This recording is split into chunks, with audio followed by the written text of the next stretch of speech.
Kamangha-manghang humigit kumulang kalahating bilyong pisong mansyon ni pambansang kamao Manny Pacquiao sa Beverly Hills, California.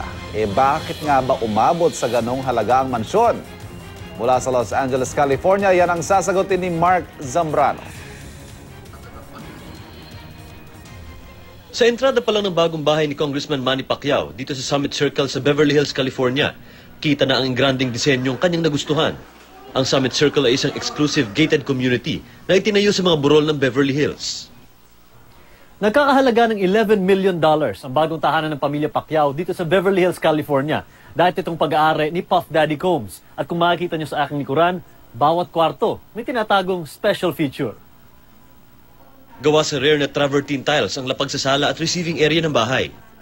High-tech din ang 3 electric heater sa bahay na may hologram sa loob na animoy tunay na apoy. Ang Creston security system ng bahay, centralized at maaaring makita ang kuha ng mahigit 10 kameras kahit saan sa mundo gamit ang mobile devices. Naniniwala at dating may-ari ng bahay na nakatadhana kay Manny ang naturang bahay. When I heard Manny was buying this house and I'm looking at this piece of sculpture, I said, oh my God, this is like an omen. It's meant to be because there's his body.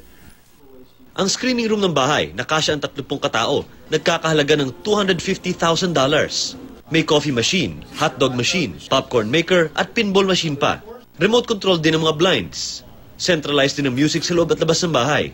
Ang mga furniture, disenyo pa ng sikat na aktres na si Jane Seymour.